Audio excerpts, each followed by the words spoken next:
Blade wants to do what with Captain Marvel?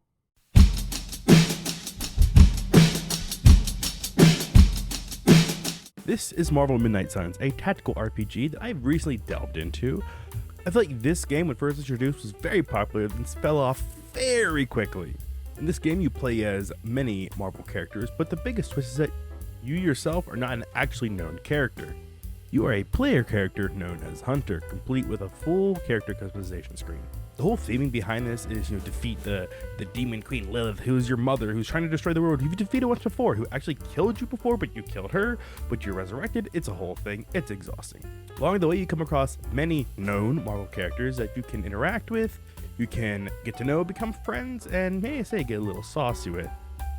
And by saucy, I mean mock and argue constantly.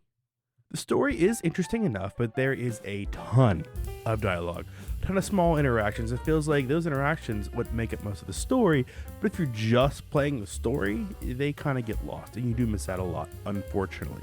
This game feels like it was designed for Marvel fans.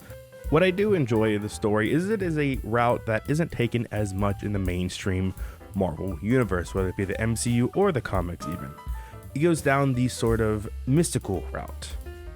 As said before, it is a tactical RPG that is turn-based, so the combat can feel slow at times. I looked for several times for a setting to either cut out animations or speed it up. There just is none. One point that I absolutely hated was the fact that you felt like you had to do all the side stuff.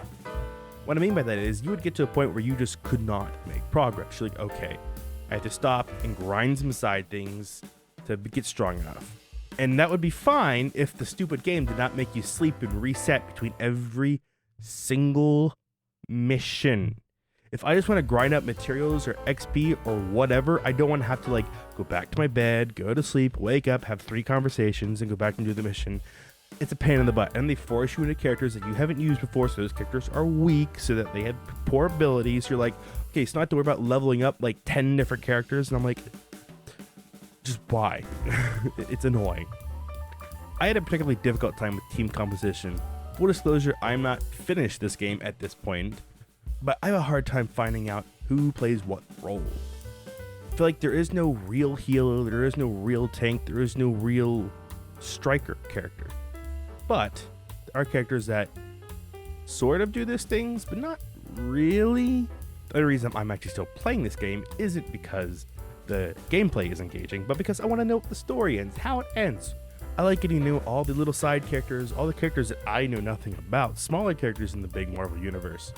I like having the little intimate moments, learning little secrets about every single one of them. How, Blade totally is crushing on Captain Marvel, and he makes a whole little book club, and it's adorable. As much as I am enjoying this game, I feel like I have a hard time actually recommending it to anyone, because it is a bit rough around the edges in places. I really hope this game in the future really does floor me. Again, I'm not finished, so I'm hoping there's going to be some crazy epic event that sends me through the roof. I am excited to see. If they could take one thing from this game, it would be the storytelling and the sort of character development in it. I would love to see this sort of storytelling and character development brought to another game with more refined actual game mechanics. Who knows? Maybe one day we will.